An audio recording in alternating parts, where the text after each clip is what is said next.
Hey guys, what's going on? In this video, we're going to talk about correlations in the market. So far, I've got a representation here of Federal Reserve interest rate hikes, basically nonstop over the last year and a half, nothing but rate hikes. So that's what this green chart represents. As far as inflation, we have a checkmate situation, right? Fed had hiked like 13 times and inflation has not dropped nowhere to their target level of 2%. So despite of these continuous hikes, inflation is only dropping off by a fraction. Last reading we had at 4.7 CPI. Way higher than Federal Reserve target of 2.0. So if the Federal Reserve is to staying on point in reaffirming their target rate of 2.0, which I personally think is totally ridiculous, we're not going to see inflation at 2%. I don't know when, for years. It's not going to happen this year or next year or in the next 5 years. We're not going to see an inflation at 2%. I've pointed that out in a podcast I recorded where we discussed the deglobalization issues. The whole world is not functioning in union anymore, and that is the main reason the inflation will not stop. The world is operating based on politically driven alliances and motivations, which is not what the pure law of economics dictates countries to operate under a full free economy. So as long as these conditions are not met and countries are driven by political interests ahead of economic interests for the majority of the population, we're going to see inflation go higher. So the question is, Fed has slightly indicated they're about to lower rates at the same time where we basically have a dip in inflation. And I'm going to use a different color marker to basically show you what could be happening next. Now here I have a chart of COVID, and so clearly COVID compared to 2021, I mean the chart basically looks like this. We had less and less cases. Now we have different variants. Now based on the current setup, I've shown you that the markets are dipping. This morning they're selling off at the same time as COVID stocks are moving high. This could be a beginning of something because all the COVID related stocks like mRNA, BNTX and so on, they are here. They're at the very bottom. And the case for them to go 20, 30, 50% high exponentially over the course of the next few weeks is very high. So basically, I'm going to use this purple to show you, based on 30 market moves calculations, what we see the market is going to do next. So prior correlations here is basically what we're focusing on.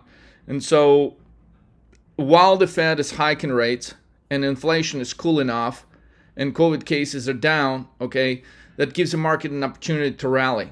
And right now the market chart is still here in green because overall everyone believes that the market is still in a major uptrend, and there's people out there that are saying the market is going to hit 5,000 in S&P and crazy shit like that, okay?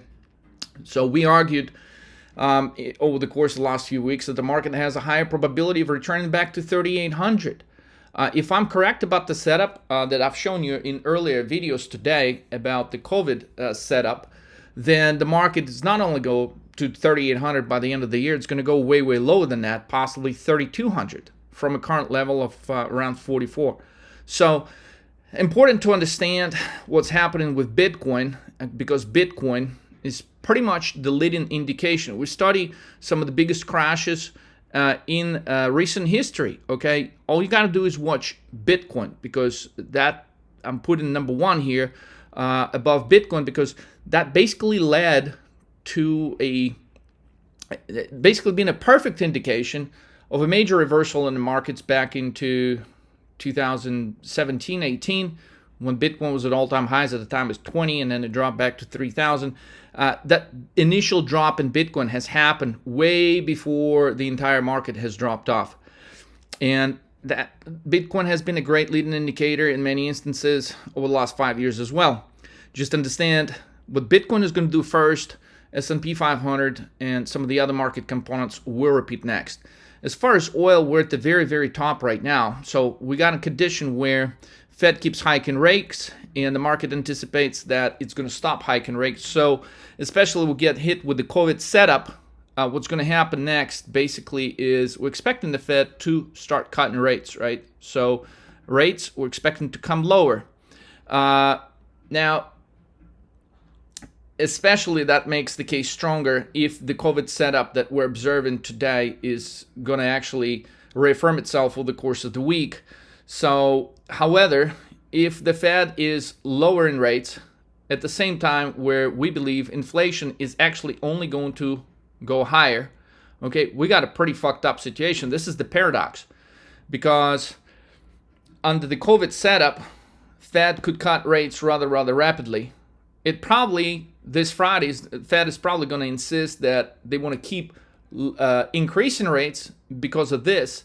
But if indeed we get a COVID setup reaffirming itself over the course of the next 7 days, then Fed could pivot and they could say, no, fuck it, we're done. We got an urgent meeting. We're going to call and we're going to start cutting rates.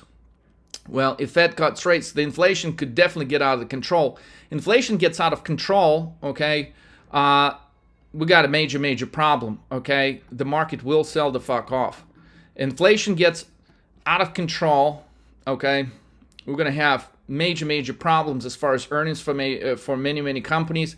Many companies that have been able to raise prices on a lot of things, if they keep raising prices from here, okay, who the fuck is going to buy stuff? Okay, so they're going to have to basically adjust their earnings. They're going to have to adjust their guidance, and market will get repriced based off the lower earnings. So overall, if the COVID setup is true, which we're observing in the markets today on August 21st, 2023, we believe that there is a chance that COVID cases will go higher based off the price action we're seeing in mRNA, BNTX, any COVID-related names, okay? So there's a chance that there's going to be a spike in COVID. There's a chance that that will accelerate Federal Reserve rate cuts, and overall rate cuts should be benefit to the market. Normally, it should be a benefit. However, oftentimes Fed begins to cut the rates like it did in 2007, 2008 environment. It doesn't matter at that point. The economy is fucked.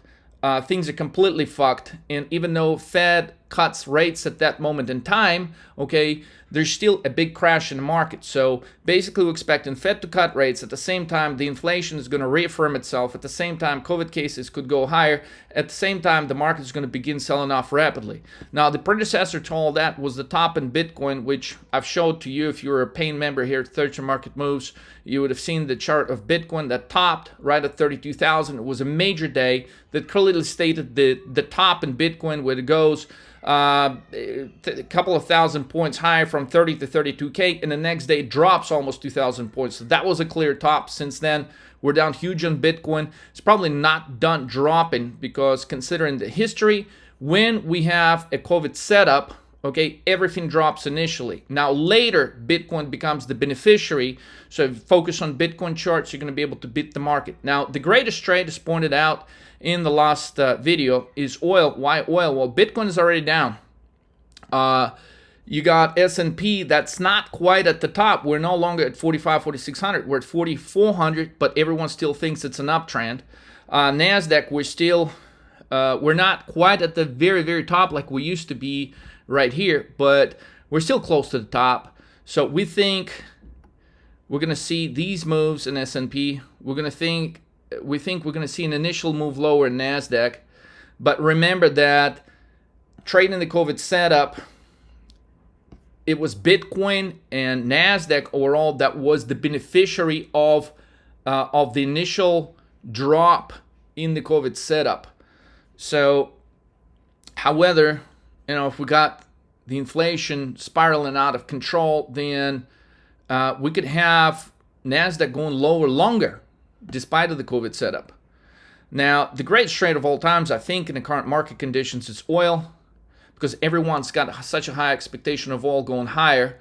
But if we're going to get a COVID setup to materialize here short term, market selling off, economy getting fucked, companies mispricing their earnings, cutting their guidance, okay, we're going to see a major drop here. The market's going to come to its senses. So basically, this is our playbook here at 13 Market Moves. And now there's different nuances when you're trading weekly options, when you're trading short-term options, expirations, as explained in the prior few videos. Okay, we've talked about understanding the chart patterns, understanding when options are priced, mispriced, overpriced, underpriced, understanding your entries and exits.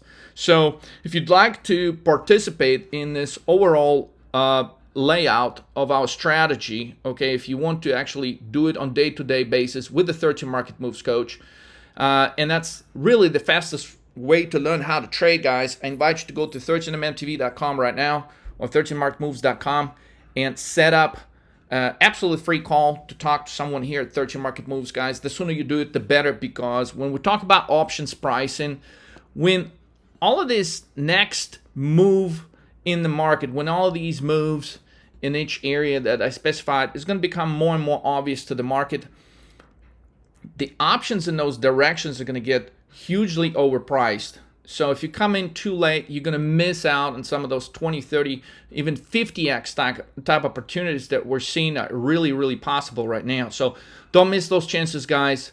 Again, Fed soon will start cutting rates, despite of what you hear this Friday. This Friday, they may still hold ground, but after Friday, okay, if COVID setup is true, they could possibly call an emergency meeting in the next few weeks, and they may decide to start cutting at the worst possible time when inflation actually reaffirming itself and rocketing higher. As a result, the market will initially sell off. Okay, oil could possibly collapse to the point of 30-40% drop. S&P will drop as a result, because oftentimes sharp drops in oil prices will cause S&P to sell off to great magnitude, as well as NASDAQ. Now, long term, the beneficiary could be Bitcoin and NASDAQ overall, despite everything going down much lower initially when the market comes to realization that this is how the cookie is going to crumble. So let's roll with 13 Market Moves, guys. Set some trading records in the next few months. Click the button right now. Don't waste a moment. Let's go.